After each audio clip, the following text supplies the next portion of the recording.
Nous sommes de retour en studio. Monsieur Jean-Marie Bébé-Douka est installé. Monsieur, bonjour. Bonjour, Marie. On rappelle votre métier. Programmateur neurolinguistique.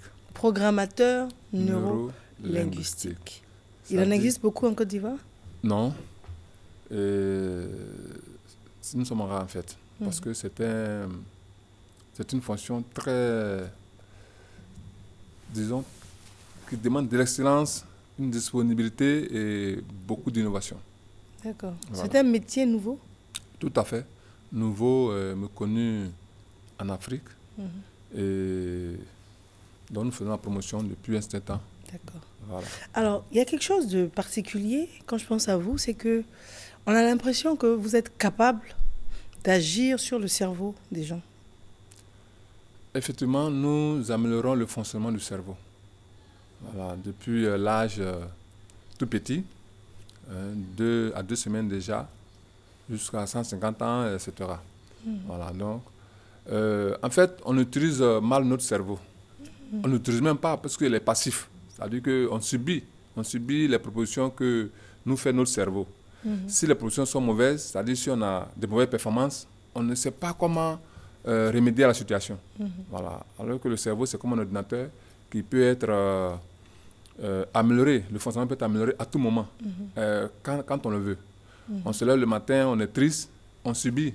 On dit je suis de mauvaise humeur et puis on reste là jusqu'au soir. Non, avec la programmation linguistique, on peut modifier ça. Si on est de mauvaise humeur, si on connaît le fonctionnement du cerveau, on peut à l'instant évacuer cette charge négative pour avoir une bonne humeur. Donc on peut commander si on sait piloter notre cerveau. C'est vrai que le cerveau est la base de tout, hein? Qu'on soit heureux, malheureux, qu'on soit volontaire, qu'on soit amorphe, qu'on soit dynamique, passif. Tout ça, c'est le cerveau qui commande. Effectivement, même quand on soit en bonne santé, c'est le cerveau qui commande. C'est pour ça que souvent dans les hôpitaux, on demande à ce que les parents viennent visiter les malades, ou bien même il y a les humoristes qui vont dans les hôpitaux pour détendre. Il y a des couleurs qu'on privilégie. Tout ça, c'est parce que ça dépend du cerveau. Absolument. La performance optimale de l'organisme, c'est la joie. Voilà. Si la joie marque un individu, l'individu est exposé à toutes les faiblesses, toutes les difficultés. Que ce soit au niveau de l'apprentissage, que ce soit au niveau de la santé, que ce soit au niveau du bien-être, la joie. Parce que la joie fait en sorte que le cerveau sécrète des hormones, des neurotransmetteurs, dont la dopamine, la sérotonine. C'est-à-dire que c'est un cocktail d'hormones qui viennent pour lubrifier l'organisme. Et on est détendu, la circulation intérieure est harmonieuse, il y a le système immunitaire qui est renforcé. En fait, la joie, c'est vraiment la clé du cerveau. Voilà. Et est-ce que vous nous expliquez qu'on peut commander la joie? Absolument. On peut la commander. À l'instant, oui. C'est-à-dire, si vous choisissez d'être joyeux, même si moi, je me lève le matin en me disant, Monsieur Bébé-Douka, ce que je vais lui dire aujourd'hui, non, je ne vais pas le rater. Parce que si, parce que ça. C'est-à-dire, malgré ce que moi, j'ai l'intention de vous faire subir comme mauvaise humeur, vous êtes capable de décider que je n'ai pas accès à votre humeur. Oui, j'ai le choix. J'ai le choix d'être joyeux ou triste. Mais moi aussi, j'ai la possibilité de changer votre humeur. Si je ne l'accepte pas, vous ne pourrez pas. Mais si vous m'écoutez, vous allez peut-être subir quelque chose. Oui, si je vous écoute et que je crois à ce que vous dites. Si je me dis que celle-là est plaisante, mais c'est fini, je ne vais plus me fâcher. Mais ça peut être vrai ce que je dis aussi. Non, c'est vrai lorsque moi je considère que c'est vrai. Voilà, parce que, voyez-vous, quand on dit que quelqu'un est beau, par exemple, pour moi, ça peut ne pas être vrai. Voilà, tout le monde peut dire que cette personne est belle, mais pour moi, ça peut ne pas être vrai. Donc, c'est subjectif. Ici, la PNL, c'est une science de la subjectivité. Voilà, parce que nous constatons que toute notre vie est régie par la subjectivité. Voilà, on vous dit une parole et ça vous fait mal. Quelqu'un d'autre dira que non, ça ne fait pas mal. Voilà, donc il n'y a pratiquement rien d'objectif. La vie est telle que nous la percevons. Voilà. Mais est-ce que, quand vous parlez comme ça, est-ce que ce n'est pas quelqu'un de marginal qui raisonne comme ça? C'est-à-dire qui est dans son monde, qui est dans sa bulle, avec ses codes et ses conventions, et puis qui estime que rien ni personne ne peut altérer sa bonne humeur. Parce que quand vous parliez, je pensais un peu à la caricature de quelqu'un de dérangé. C'est-à-dire, à la limite, ça ne me touche pas ce qu'il dit. Moi, je suis zen. la vie est belle, personne n'a le droit de... On a l'impression que c'est quelqu'un de marginal qui peut raisonner comme ça. Non. Bon, on peut l'imaginer dans la mesure où la personne a développé la capacité de son cerveau. Parce que pour effectivement accepter les critiques, les paroles des uns des autres, il faut effectivement atteindre un certain niveau de développement des capacités du cerveau. Sinon, ce n'est pas facile. Et il faut modifier ses croyances, sa façon de voir les choses. Voilà. Sinon, si on voit les choses comme avant, ce n'est pas possible. Si me dit une mauvaise parole, puis je dis, elle est contre moi. Du coup, évidemment, ça va me heurter. Mais si je dis que, bon, c'est tellement qu'elle n'a pas encore perçu mon bon côté, c'est pourquoi elle s'exprime ainsi, à moi de lui montrer mon bon côté, et elle va changer. Voilà, donc votre parole m'amène à vous présenter mon meilleur côté, c'est tellement que vous n'avez pas encore perçu. Un autre qui me donne les bonnes paroles m'a perçu ce bon côté. Donc, à moi de jouer pour faire changer la donne, et non de vous combattre. D'accord. Puisque vous vous exprimez en fonction de ce que vous percevez. Voilà. Si vous me dites de mauvaises choses, ça veut dire que vous me percevez négativement.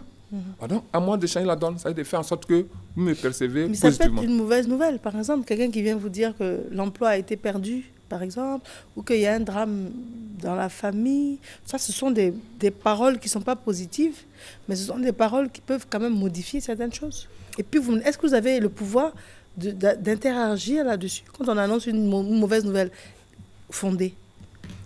Effectivement, la mauvaise nouvelle, elle vient avec des émotions négatives, voilà, que le cerveau doit recevoir. Et dans le cerveau, pour que l'information soit acceptée positivement, il faut reconditionner. Voilà. Par exemple, une mauvaise nouvelle. Quelqu'un a perdu ses biens. Vous pouvez dire, bon, j'aurais pu y perdre ma vie. D'accord. En disant ça, on trouve des arguments positifs pour surmonter l'échec. Voilà. Par exemple, quelqu'un qui a eu un accident de véhicule. La personne n'est pas décédée, la voiture est en épave. On dit que ce n'est que du matériel. Voilà. Dieu, ta vie est sauvée, Dieu merci. Effectivement, je pourrais encore acheter un autre. En disant ça, on trouve les ressources intérieures pour passer le cap. On ne se dit pas, mais comment je vais faire pour me déplacer maintenant? Voilà, comment je vais faire? On ne dit pas ça. Non, on ne doit pas dire. C'est tellement au début, hein, dans les 10 minutes qui suivent, on peut le dire, c'est un réflexe. Mais après, si on sait piloter son cerveau, on recadre. Hein, c'est-à-dire on voit autre chose, on voit autrement les choses. Alors, donc la PNL, c'est une science de recadrage. Voilà, c'est-à-dire vous voyez telle chose, vous êtes triste, on vous fait percevoir autre chose qui vous rend joyeux. Voilà. Donc c'est la force d'adaptation du cerveau. Voilà. D'accord. Alors est-ce que par exemple, quand on voit quelqu'un d'extrêmement marginal comme un fou, parce que quand vous parlez, je ne sais pas pourquoi j'associe ça un peu à cet état d'esprit, des fois vous voyez des fous joyeux, vous avez vraiment l'impression que le monde peut s'écrouler. Eux, ils sont dans leur univers et ils ont compris que franchement, il ne faut pas qu'on les dérange. Ils parlent à eux-mêmes aussi, souvent ils sourient et tout. Vous avez l'impression qu'ils sont heureux. Effectivement, ils sont heureux parce que leur conscience a basculé vers le cerveau droit, l'hémisphère droit qui est le monde du rêve et de l'imaginaire. Voilà. Donc, ils ont perdu le contact avec la réalité. Voilà. Donc, ce qui fait qu'ils se sentent à l'aise, ils sourient, ils dansent. Bon, en fait, ils ne sont pas conscients. Parce que c'est le cerveau gauche, en fait, qui nous amène à être conscients, à apprécier la réalité. Donc, plus on utilise le cerveau droit, plus on est loin de la réalité. Et plus on utilise le cerveau gauche, l'hémisphère gauche, plus on est proche du concret de la réalité. Voilà. Donc, ceux qui utilisent plus leur cerveau gauche sont réalistes, ils sont concrets. Et ceux qui utilisent plus leur cerveau droit sont imaginatifs, ils sont dans le rêve. Voilà. Donc, il faut avoir l'équilibre, c'est-à-dire utiliser les deux. Le cerveau gauche et le cerveau droit, on est au concret, on est à l'imaginaire. Mais le fou, lui, il est carrément de l'autre côté et il ne peut plus revenir ici. Ah, c'est ce qui fait que il n'est pas bien vu. Sa vie n'est pas équilibrée. Voilà. Mais par rapport à la PNL, on fait en sorte que l'individu soit équilibré. C'est-à-dire qu'il développe en même temps le cerveau gauche, il développe en même temps le cerveau droit. Donc, ce qui fait qu'il ne reste pas éternellement dans le rêve. Voilà. Donc, on est au juste milieu. D'accord, très bien. Donc, quelqu'un qui est à l'autre extrémité, qui est très rationnel, très cartésien, qui est un Saint Thomas, lui aussi, il bascule dans l'autre extrémité. Effectivement, le cerveau gauche. Cerveau gauche. Et lui, il aura du mal à vivre avec les autres, avec la société. Il va se marginaliser, tout le monde est mauvais, les gens sont contre lui, les gens sont mauvais, ils ne sont pas bien éduqués, ils veulent tout changer. Donc, il s'isole dans son coin. Voilà. Donc, les deux extrémités, c'est pas bon. C'est pas bon. C'est pas bon. D'accord. Alors, maintenant qu'on a situé encore les choses, parce que c'est tellement impressionnant de savoir qu'on peut agir sur son cerveau. Aujourd'hui, le thème d'aujourd'hui, nous allons parler de la scolarité. Et c'est la réussite scolaire. Ouais. Et vous allez, enfin, vous nous expliquer que la réussite scolaire se trouve en l'élève. Tout à fait. Effectivement, il faut dire que beaucoup d'élèves sont en difficulté scolaire. Ces difficultés s'expriment de la façon suivante.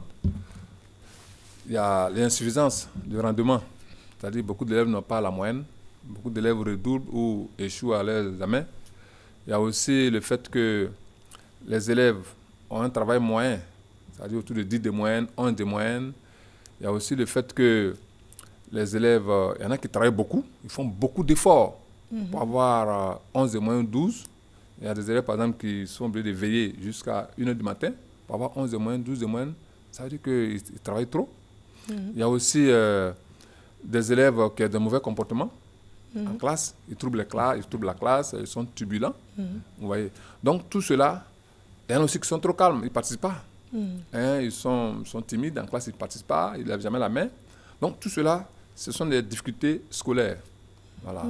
Et pour mieux comprendre ce qui se passe, il y a ce qu'on appelle le triangle pédagogique, qui est animé par 3 pôles.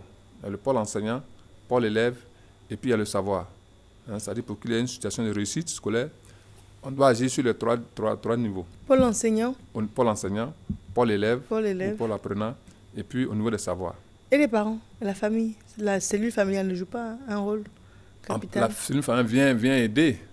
Mais une situation pédagogique, les 3 éléments sont suffisants pour qu'il y ait résultat. Voilà. L'enseignant, l'élève lui-même et puis le savoir. Effectivement. Puisque le parent n'a pas reçu une formation de parent, il ne sait pas comment faire, les gens se débrouillent. Ils n'ont aucun moyen, aucune référence. Alors que l'enseignant, lui, il a été formé.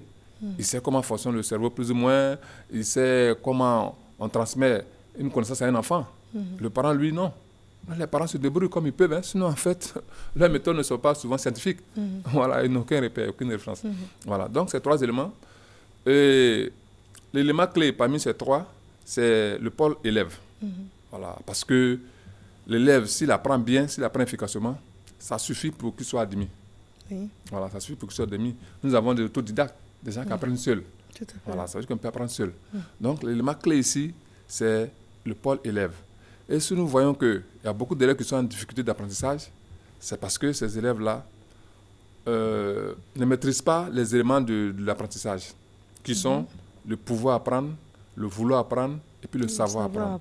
Voilà. Le pouvoir apprendre, c'est vraiment fondamental. Il y a des élèves qui ne sont pas en confiance. Pour apprendre efficacement, il faut être en confiance. Une confiance globale ou spécifique. C'est-à-dire, l'enfant, il doit se sentir capable de réussir à l'école. Il ne doit pas avoir peur de l'école. Ça, c'est de façon générale. Il doit se faire confiance. De façon spécifique, ça veut dire que par rapport aux matières, quand l'enfant sait par exemple que les maths sont difficiles, quand l'enfant sait par exemple que les physiques sont difficiles, alors son cerveau a des difficultés pour déployer les ressources. Ouais, donc il y a un blocage en fait. Effectivement, il y a un blocage de ressources. Donc l'enfant a fait beaucoup d'efforts. Les répétiteurs vont venir, ils vont se succéder, mais l'enfant aura du mal à avoir 16 de moyenne. Il va rester, s'il a bien travaillé, il va rester autour de 10-11. Quand bien même qu'il ait assisté d'un répétiteur depuis le CP1 jusqu'en terminale. Alors, ça aussi, c'est une source de difficulté. Un enfant qui est constamment assisté pédagogiquement, c'est une source de difficulté. Ça veut dire que l'assistance extérieure ne répond pas au problème réel. Au problème réel qui consiste au cerveau de débiter ses ressources. Puisque si le cerveau ne débite pas ses ressources, vous allez insister, les résultats ne seront pas à la hauteur de l'effort fourni par l'environnement. À ce stade, j'ai 2 questions. Première question, est-ce que tous les enfants sont programmés pour réussir? Effectivement, les enfants sains, ceux qui ont un cerveau sain, sont programmés pour réussir. Donc ça veut dire que quand on dit non, il n'est pas fait pour l'école, non, celui-là est plus intelligent que celui-là, c'est pas vrai? Non, c'est pas vrai. C'est pas vrai. Comme nous le disons, il y en a dont le cerveau débite naturellement les ressources. Donc ceux-là, ils sont qualifiés de génies à l'école. Mais les autres, Le cerveau a du mal à débiter les ressources. Et à tout moment, on peut régulariser cette situation. Voilà, il y a des enfants qui avaient 9 de moyenne, aujourd'hui ils sont arrivés à 14, à 15 de moyenne, avec la programmation neurolinguistique. Et aujourd'hui, on peut développer le génie d'un enfant, d'un élève, dans n'importe quelle discipline. En anglais, en mathématiques, en physique, en histoire, en géo, en philo, etc. Les capacités sont dans le cerveau, mais ce n'est pas éveillé pour certains. Voilà. Pour d'autres, à l'instant, c'est éveillé et ils en profitent. Voilà. Vous avez parlé de répétiteurs. Est-ce à dire que c'est une erreur pour le parent que de faire assister son enfant durant tout son cursus scolaire par un encadreur, par un répétiteur? Oui, c'est une erreur. C'est une erreur. Ou bien, ce n'est pas la meilleure solution, en fait. Ah bon? Voilà, ce n'est pas la solution. Parce que le répétiteur, on peut dire, c'est comme une béquille pédagogique. Une béquille, quelqu'un qui a mal au pied, il s'appuie sur une béquille pour marcher. Mais ça doit être pour un temps, ça doit être momentané. Ça ne doit pas être définitif. Autrement dit, le mal est encore là. Donc, en principe... C'est vrai, c'est logique, hein, ce que vous dites. Oui. Le répétiteur, ça doit être pour un temps. Oui. Par exemple, l'enfant, il a été malade, il s'est absenté pendant 1 semaine ou 2 à des cours. Il faut bien qu'il rattrape ses cours. Alors, on fait appel à un répétiteur pour l'amener à comprendre ses cours. Et son travail s'arrête là. Si tant que le cerveau déploie ses capacités, l'enfant comprend rapidement et puis c'est fini. Mais si à chaque chapitre, l'enfant a des difficultés, à chaque chapitre de mathématiques, il a des difficultés, évidemment, le problème n'est pas au niveau pédagogique. Ça veut dire que c'est le cerveau qui ne déploie pas ses ressources. Alors donc, il faut agir sur le cerveau pour déployer ses ressources afin que... Parce que le parent peut-être voit le répétiteur comme la personne pour encadrer le travail de l'élève à la maison aussi. En principe, ce que vous dites, c'est que l'élève doit être capable de le faire tout seul. Effectivement, ça veut dire que le répétiteur devait être capable d'entraîner, c'est-à-dire de donner des méthodes d'apprentissage comme on apprend à l'élève. Et ça, c'est un entraînement sur un temps donné. Dès lors que l'élève maîtrise ces techniques, on le laisse seul. Puisque l'un des buts de l'école, c'est de travailler l'enfant pour l'autonomie, pour la responsabilisation. C'est-à-dire jusqu'en terminale, un enfant devait être capable de travailler seul, de se responsabiliser. Mais si en terminale il ne peut pas le faire, le bac, ce n'est pas n'importe quel diplôme. Parce que si au bac, l'enfant est assisté, on le met au dos et puis il a le bac, mais en fait, au niveau intellectuel, il a réussi, mais au niveau affectif, au niveau du comportement, il n'aura pas évolué. D'accord. Voilà, donc l'école prend en compte les 2 aspects. Mais donc, ça veut dire que l'erreur se situe à quel niveau? Est-ce que c'est parce que le répétiteur qui a trouvé un emploi protège un emploi également? Non, est-ce que c'est le répétiteur qui maintient la dépendance avec l'élève pour maintenir son gagne-pain? Ou c'est le parent qui se sent rassuré, soulagé et puis moralement apaisé en se disant « je ne suis pas là pour encadrer mon enfant à la maison, mais il y a quelqu'un qui le fait à ma place ». Ou bien c'est l'élève qui, lui, se dit « j'attends que le répétiteur vienne pour ouvrir un cahier. De toute manière, quand il viendra, on va travailler ». La responsabilité est à quel niveau? La responsabilité est au niveau de l'ignorance. Ce n'est pas la responsabilité de quelqu'un. L'ignorance, les parents pensent que c'est ce qu'il est bien de faire. Voilà, mon enfant, c'est vraiment des difficultés, ou bien pour qu'il optimise sa performance, il faut que je prenne quelqu'un pour l'assister. Les élèves aussi, ils finissent par croire que sans répétiteur, ils ne peuvent rien faire. Il y en a qui disons, voient leurs parents pour dire « trouve-moi un répétiteur, mon ami, il a un répétiteur ». Voilà. Donc, les enfants ne savent pas, ils manquent de confiance en eux, ils ne savent pas là où la clé de la solution, ou bien la solution. Voilà. Le répétiteur aussi, effectivement, c'est ce qu'il peut faire, puisque l'enfant ne déploie pas lui-même son potentiel. Donc, le répétiteur ne peut que l'aider, comme une béquille. Tant que le mal n'est pas soigné, le répétiteur aura sa place. Voilà. Donc, si on agit sur le cerveau pour mettre l'enfant en confiance, pour le motiver, c'est-à-dire on fait en sorte que quand il étudie, il est à l'aise, comme s'il regarde la télévision, ou bien il était avec son jeu vidéo, bon, effectivement, le problème sera réglé. Voilà. Question suivante, est-ce que étudier est une partie de plaisir? Effectivement, c'est une partie. Le cerveau, ça dépend de la façon dont le cerveau voit la tâche. Voilà. Vous voyez, il y a des gens qui ont chicote et puis ils ont le plaisir.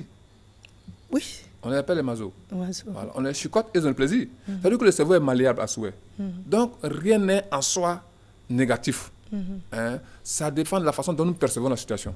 Voilà. Donc, on peut conditionner le cerveau de telle sorte qu'en voyant les études, le cerveau soit à l'aise. Voilà. Un enfant qui faisait 1 heure à étudier peut passer, avec la reprogrammation, peut passer 4 heures, 6 heures comme un plaisir. En fait, le cerveau le cerveau est très intéressant pour ceux qui ne connaissent pas bien le cerveau. Mais franchement, le cerveau est malléable. Oui. Il est malléable. On n'a pas de conditionnement. Voilà. On peut faire aimer quelqu'un quelque chose en moins de 30 minutes. Et puis, ça peut être la passion. Parce que ce que vous dites est très intéressant. Parce que moi, j'ai déjà entendu un de mes enfants me dire, mais maman, mais pourquoi on va tous les jours à l'école? Tous les jours, on va à l'école, ça finit pas. Toujours on nous réveille pour aller à l'école. Mais ça m'a fait sourire et tout. Et puis, après, j'ai réfléchi.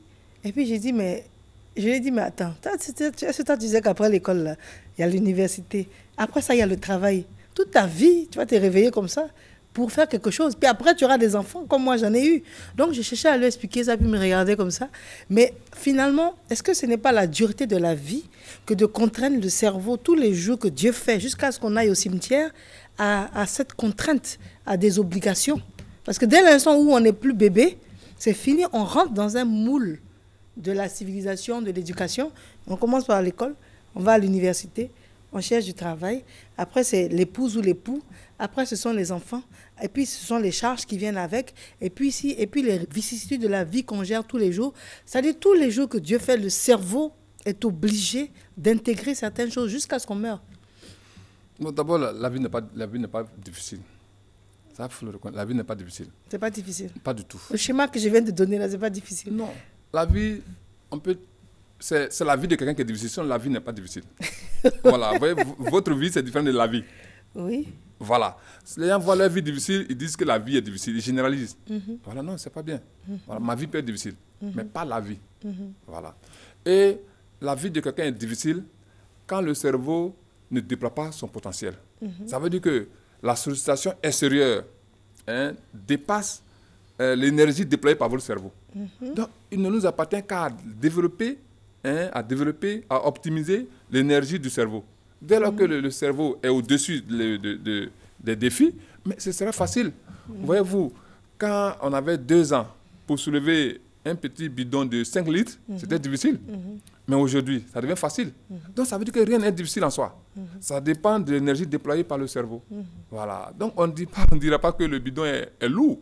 Mais pour un enfant de 2 ans, on dira oui. Voilà. Donc, la vie, en général, n'est pas du tout difficile. Voilà. Mais la vie de quelqu'un peut être difficile si tant que la personne ne déploie pas suffisamment les capacités de son cerveau. C'est pourquoi nous insistons... Déployer les capacités du cerveau, ça ne se fait pas naturellement aussi.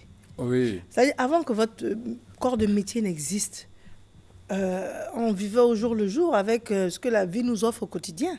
Vous avez des gens forts, c'est un peu... on a vu ça, hein, en fait, c'est comme l'écosystème. Vous avez des gens plus forts que d'autres, des gens qui sont absorbés, vous avez une personnalité plus forte. Vous avez des gens qui sont éliminés par la faiblesse, par la maladie, par la folie, comme s'il y a une sélection naturelle qui s'opère par rapport à la capacité à résister au quotidien. Oui, mais justement, c'est pourquoi la science vient pour dompter la nature.